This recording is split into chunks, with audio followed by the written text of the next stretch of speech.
Hello. It's me, Grandma Quilter from Inquiltfect, where the imperfect becomes perfectly loved. Hi, this is going to be a cute little new segment that I'm going to be doing with the changes that have come around. And this is called Grandma Does It This Way. Ta-ta! Anyway, I'm just going to show you guys how I do things. I'm not saying it's the right way. I'm not saying it's the quilty way. I'm saying it's my way. And because it's my way, it's my way. So quilt police, stay away. Anyways, today I'm going to show you how I choose backing for any given project. I am very scrappy. Y'all know this. I'm a scrappy person. I can't help it. I like scrappy. So what I do is either I ask an opinion or I just compare and do it my way. Today, I have two projects. One I found in my stash looking to do something else, and one that I just finished. So I'm going to show you how I choose the fabric for the backing. You know, I like the conversations where everybody's talking, if it's reversible or not. I don't understand that conversation. I'm going to tell you why. For me, everything is reversible because if it has fabric on the back, it's reversible. I just turn it around. That's what I do. Right now, the little table topper I made, Bargello with Donna. Hi, Donna. I turned it around, and the backing is what's showing right now on the table. So I like my backings to be pretty. Like this you see here that I made. The backing is gingham. Sometimes I turn it around, sometimes I don't. It all depends on how I'm feeling that given day. Today we're going to work with this little table topper that I made a while ago, and I completely forgot that I had. Let me see if I can bring it up so you can see it a little bit better. As you can see, my fabric choice was a little busy, but again, this is more than a year old. I totally forgot I had made this. And I was searching for something, and I found it. I said, oh, guess what I'm going to do? So anyway, I want to use a fabric that more or less complements it and it doesn't show through. Sometimes I don't care if it shows through. Truthfully, people, this is the way I think. That's why quilt police hate me. But I look for something that's versatile that'll give me use. So today I'm looking at this one and at this one. So let me show you. These are the fabrics that I'm looking at to use as backing. So let's see if I can do it this way. All right.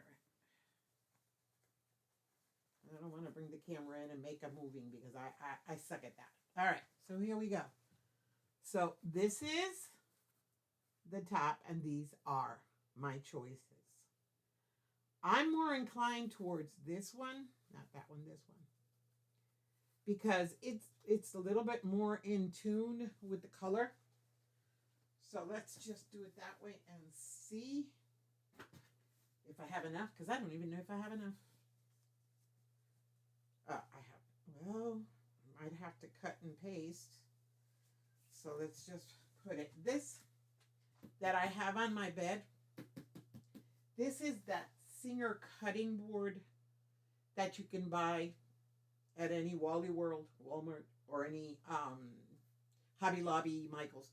It's very inexpensive. It's cardboard. I mean, you can use cardboard. But I've had this one now going on 3 years, and it's got tape all over the place because it's foldable. It's convenient. I just use it to put it on my bed sometimes just to cut fabric with scissors or to measure out projects. That's what I use it for. It's very convenient. Anyways, okay. So what I can see is this fabric. Let's see. Is it? Yeah, I can open it. Okay. So I'm just going to lay it down here and put my quilt top on top of it and see if it fits. It fits, and I'll have fabric to spare. Ooh, nice. Okay, there it is. As you can see, just lay down. Look at all the fabric I have left over. And on that side, I have enough to use for any other project. So this is a go. Now all I have to do is put my batting. And that will be another little episode that I'm going to do. I'm going to show you how I'm going to use Franken batting to sandwich this little table topper. Look, a lot of us live on a tight budget. I know this and you know this. We all live on a tight budget. And I'll show you that. I have it ready, but I'm not going to show it because that's for the next episode. I am going to show you how I use little tiny pieces and I put them together until I get enough to use it for here, because this is going to be a table topper. It's not a quilt to go to sleep with. It's not something that'll be washed every 5 minutes. It's just something that I'm going to use to top a table. So that is this little project. So all I'm going to do is fold it together, which is what I do. So I can do this on the next episode. And, alrighty. Let's put this away. Ta-da-ta-ta. With this one. Ta-da-ta-ta. You like my song? Ta-da-ta-ta. This is a Mrs. Quilty pattern, by the way. I like the fabric, so I did it that way. Okay, that's number one. This is a table runner that I made. It doesn't look like me, does it? Because it's bright. I'm going to tell you a story about this fabric. I apologize whoever gifted this to me. Let me get them. Someone gifted me some charms. Now the charm pack, the way the charm pack is this. As you can see, it's fruits and vegetables. And I wanted to make a table runner for my daughter, because our table runner, the one I'm using right now, again, is the Bargello. And I said, you know what? It's for here. It's cute. It's got a lot of fruits and veggies and stuff like that. So I'm just going to make it out of this. So I opened the package, and I'm taking out the pieces. I'm going, okay, we got peppers. We got more peppers. We got, we got more peppers, right? Because that's the one I just took out. Then we got tomatoes. And I'm going through, we got tomatoes again. I'm going through the pack trying to choose, and all of a sudden I start seeing, ooh. Ooh. And I kept going through the pack until I started finding the rest of these amazing colors. So pretty. Look at that. So pretty, so bright, so shiny. So because our table's tiny, so I said, you know what? I'm going to use that to make an apron. And I'm going to use this to make a table runner.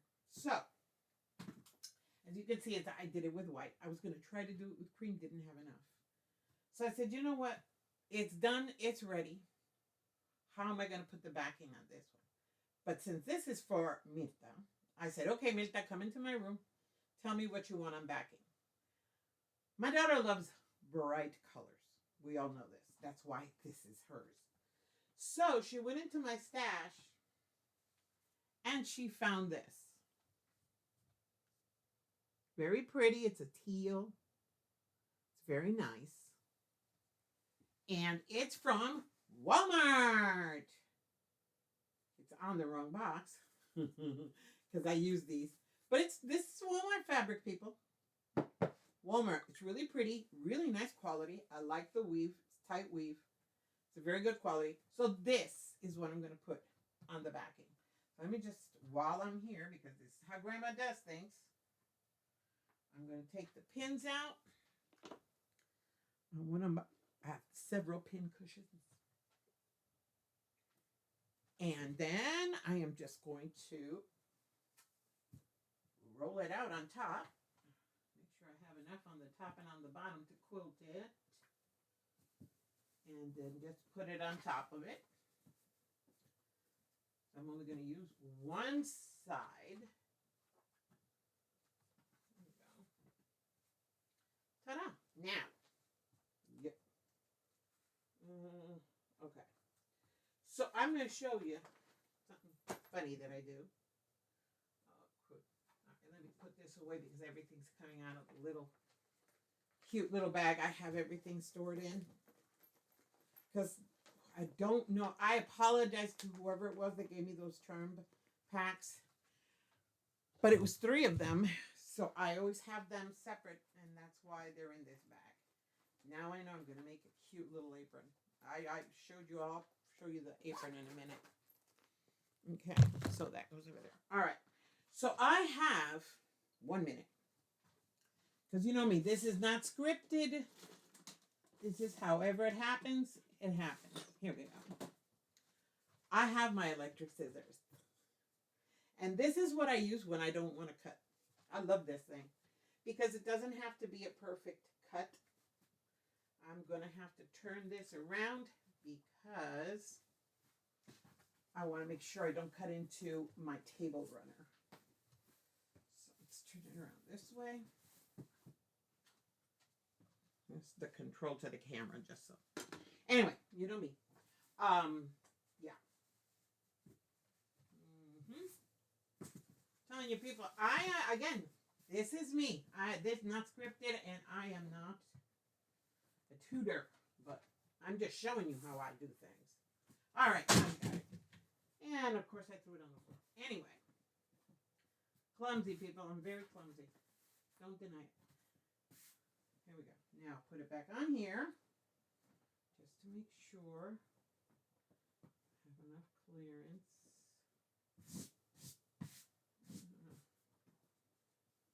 I leave like about, I don't do dense quilting, so with 2 inches it's fine, but sometimes I like to leave 3 just in case. So here we go. Lay it out on top. Doesn't have to be perfect because I'm going to do a rough cut. And dun, dun, dun, dun. You see? Now it's really simple. It's gonna make noise. So those that annoy, yeah, turn the volume down. And all I do, voila, it's over. It's done. I cut it. Doesn't have to be perfectly straight because it's a backing. And so it is what it is. Always put your cover back on so you don't cut anything unnecessarily. Put it away. It is done.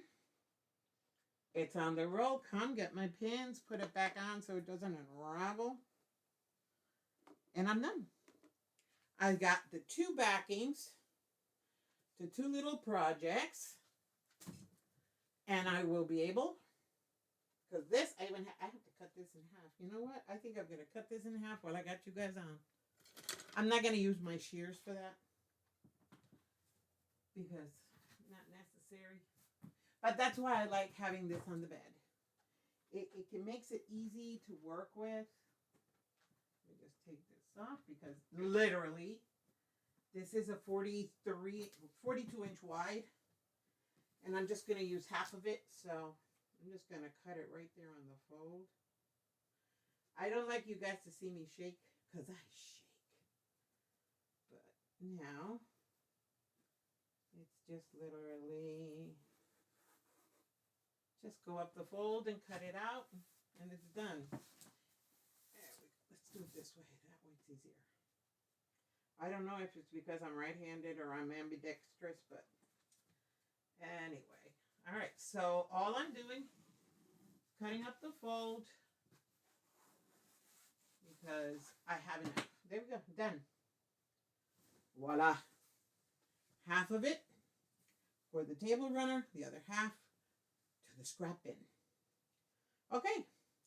Next video, again, I will show you how I use Frankenbatting in my table toppers, placemats, small projects. That is what I use because they're small projects. And even then, this quilt that I have on my bed has Frankenbatting. It was 2 large pieces that I put together. Look, people, if you do good tight zigzag stitches of what I do to join, and I'll show you how I do that in my next video, I use a tight zigzag stitch, tight and close. Not exactly satin because that's using up too much. But that's all I do. And I know some of you are going to freak out, but I don't necessarily square my pieces before I put them together. I just don't. Again, I try to use every last bit, every last scrap.